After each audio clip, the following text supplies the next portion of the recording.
Good morning, everyone. How are we feeling? Did you enjoy the experience home? Did you get the chance to touch the button? Did you manage to break something? No? Yes?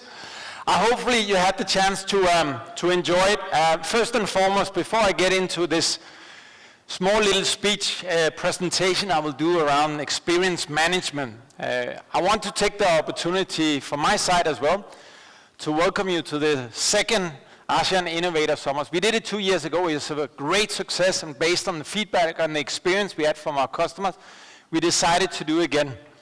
I also want to take the opportunity to thank one special group out here in the audience. That is our SAP user group, who's here today. It's a critical part of the SAP strategy to make sure that we have the voice of our customer represented in our strategy. And I welcome you, and I'm very pleased to have you with us here today. Last but not least, our partners. Without you, this couldn't be possible. So thank you for supporting us. And I would urge everyone to go out the show floor and the experience zone and see what SAP and our partners have to offer. So, experience management. Why does this matter? It matters because customer is king. Customer experience matter. Customer experience matter because that is ultimately the ingredients, the secret sauce that will help you to unlock value. Why is that the case? I'm sure most of you, if you think back 10 years, how many of you had more than 2 banking accounts 10 years ago? No one? Few hands. How many of you have more than 1 banking account today? Why? We have choices. It's so easy to swap from one bank to another. It irritates a little bit the banks, by the way, that we have multiple banks at the same time. But we have the opportunity to swap between various vendors. The same thing is with telco providers. How many of you have changed your cell phone, your telco provider within the last 5 years? Why? It is so easy for us. If we are not happy, if we don't enjoy the experience we are getting with our vendor, we decide to choose because we have that choice. There's also this element that we as human beings, we are a little bit of negative sentiment. Every statistic shows that if we have a bad experience, 95% of us will share that bad experience. If we have a good experience, we will hold it to ourselves. Let me give you an example. I took a taxi ride this morning, and I will forgive Verena for this one because she arranged it. The aircon did not work. That's why I had to change my t-shirts. Bad experience. But I forgot to tell Verena about the 200 times I came to Thailand where I had a fantastic experience. It's just in our human nature, we want to tell about a bad experience. I'm sure you all know it from your travel experience. If it's a bad experience, you better want to give back the hotel or the restaurant for that matter on whatever travel platform you used. But if you found this little secret magical place in Thailand that no one knows about, of course you don't want it to tell anyone because you want to keep it just for yourself. This whole experience matter in terms of customer experience can be replicated as well from an employee experience. Most of you, I would assume, is an employee of an organization. Your experience every day matters. Are you frustrated about your boss? Are you frustrated about the tools and system? Are you frustrated about the processes? The interesting thing, if you do surveys around why employees leave an organization, the majority of the cases is because the employee had a bad experience, not necessarily because they got a better offer somewhere else. So ultimately, this experience economy is so important to us because it's an opportunity to unlock value, create new revenue stream, as well as to retain our employees and make sure we have higher productivity. You can put this into a different context. Every single company is effectively selling a service or product. If you sell a product, the customer goes away with a tangible thing in their hands, a reference point they can go back to. Good or bad experience. If you buy a service, you have a service that generates some value for you, and you as a customer can use that as a reference point. around that product or service or combination of both, there's always an experience, always. The key is for you to create a memorable moment as part of that experience. Why? Memorable moments create delights. Delights generate perceptions. Perception is ultimately what gets one individual to take actions. So if you are able to create beautiful quality products that deliver high value, or service for that matter, and wrap it around in a perfect experience, you will ultimately create these memorable moments. Let me give you an example. So you all have notepads in front of you. Can I ask everyone, write down on a piece of paper your favorite brand. Whatever brand, you can decide, but you have to write it down on your piece of paper. I'm watching you, by the way. So, my favorite brand, and I'm giving you a little bit of time now to write down your brand. My favorite brand is Netflix. Why? You know Netflix, right? Yes. So Netflix, for those who are not familiar with Netflix, came around in '97. They started to sell DVDs. They realized that nobody wants DVDs anymore, nor buy them, let alone rent them. They decided to re-engineer the business model. They started to stream online content. Ultimately today has more than 140 million subscribers around the world. It's a beautiful story. Why is it a fantastic brand for me? I have a family. It consists of 4 kids, 1 wife. My wife, she's Latino, a little bit dramatic, wants to see drama for Latin America, which I do not want to watch. I have a son who's 10 years old. There needs to be a little bit of action involved. He wants to watch PG movies, unfortunately.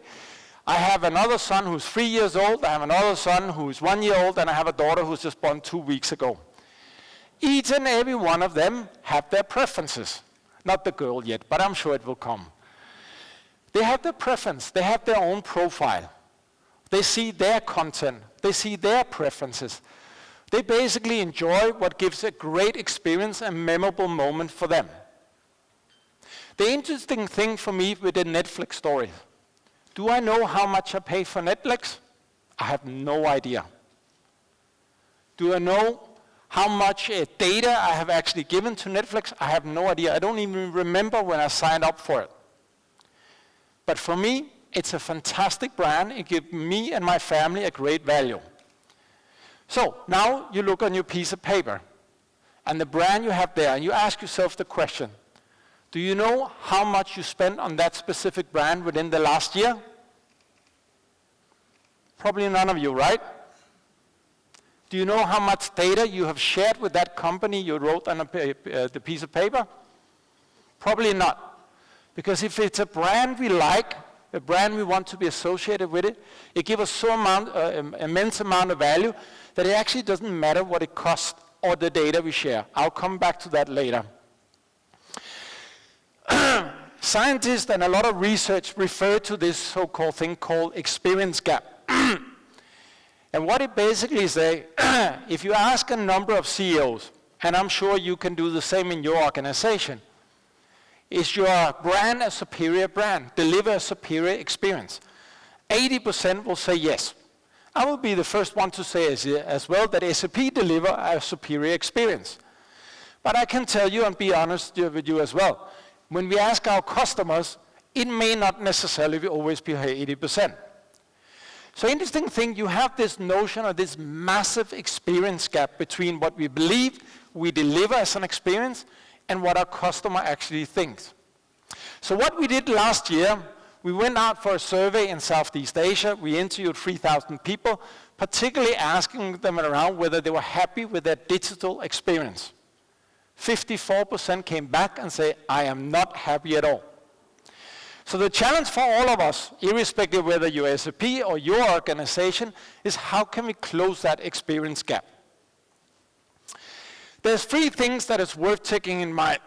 First and foremost, what a customer spends. Every customer that is a repeat customer, statistics will show that you spend on average 67% more than a new customer. Going back to my Netflix example, if Netflix boosts up the price 5 times tomorrow, I will still be a subscriber to their platform. If you look in terms of companies listed on stock exchange around the world, that companies that basically deliver a unique experience, 122% more likely to outperform the rest of the stock market. And the one that I really believe is important nowadays is around the trust factor. Why? In this digital economy, what is the new goal? Data. We all want as much data as possible. It gives us the ability to design and innovate new products, understand what our customer will like and what delights them. But if our customer is not willing to give data, we can't utilize it, we can't innovate ourselves. And basically, what everything shows so far is if a customer trusts you, believe you have that you are a credible brand, you're much more likely to share personal data, banking information for that matter if you buy the service or products online, or for that matter your preferences. There was a study done for every country in Southeast Asia last year and showed specifically in Thailand, customers who trust the vendor they buy from are 5 times more likely to share their data. So I think in this experience economy, just keep in mind it's an opportunity for us to create incremental revenue, making sure that we deliver as a company, but as well created this trust factor that is so critical for us to get more interaction with our customer. So how do we bring all this together? So we have come up with in SAP this notion of X and O data. So what is that? Don't worry, it's not a mathematical science or something like that. It's quite simple. The operational data is the O data. It's everything that happens in your company. Every one of you are represented by an organization who have some financial data, some HR data, some procurement data, customer data, you name it. All those are operational data. Those operational data you use to run your company, to improve your performance, to basically serve your customers better. The X data refers to the experience management. All the emotional part, the part that is not so easy to capture. Why is a customer going to buy more? Why are they going to rate you highly, or for that matter, say something bad about you? And if you combine the power of this X and O data, you basically have an opportunity to complete a value chain that we previously did not have complete. It's basically the missing link to add that experience management to it. So, how are we doing this at SAP? For those who are not aware, SAP joined forces recently with a company called Qualtrics, which is now part of the SAP family. Qualtrics is basically the world leader within experience management. Qualtrics have 1.8 billion experience touchpoint. May that be employee, customer touchpoint, etc. SAP have been here for 47 years, and we basically have more than 400,000 customers around the world. We touch 77% of all transactions around the world. Can you imagine the power that you now take the operational data of the SAP platform you have and put it together with the experience management? You're ending up having an extremely powerful platform that can enable you to deliver superior value to your customer, create new revenue stream, optimize your processes, drive down cost, and ultimately differentiate yourself from the competition. I want to give you a small little example on how this relates to SAP. So I have a cell phone, and I'm sure most of you have one as well. And in my cell phone, I can, with a finger touch, basically get access to all my HR data. I can, but will not Verena. I can look up Verena. Where does Verena live? What is her phone number? What is her salary? I have all the information about my organization here. I can approve as well, leaves, you name it. I have all my operational data at my fingertips. What I also have on my phone is basically a dashboard which shows me the experience of my employees, which shows me in real time what is my current experience from the employee base I have in Southeast Asia. Even more importantly, the dashboard will show me as well what are the lead indicators for why my employees are happy or sad. So in my case, our employees in Southeast Asia are very happy because of the innovation we have in SAP. They feel very excited to be part of this growth story we are part of. What they're not too happy about in Southeast Asia is some of the many processes we have. And it gives me an opportunity in real time to address some of these challenges we have from an employee engagement perspective. It is one simple example, but it's a great example of how technology today can merge together all the operational data with the experience management data from an employee perspective, the employee engagement perspective, but surely so as well from a customer perspective. So just as a closing to it, what we now have to offer to you with the partnership between Qualtrics and SAP is this opportunity for you to complete the value chain. Basically, make sure that you don't miss out on this missing link that we have had in the past. You have an ability to have the world-leading intelligent platform founded by the digital core S4 in SAP, all the best-of-breed solution in the various LOB space, and you can wrap that around with a perfect experience management tool. It will give you the differentiator you need to beat your competition, the differentiator you need to make sure that you win the war for talent. Basically, make sure you become a successful organization. SAP is here to partner with you. I hope you will get the chance to go and see a little bit more in the experience zone, get a better understanding what this experience management really means in real life. And I truly wish that you have a fantastic experience today and enjoy the rest of the afternoon. Thank you for your attention.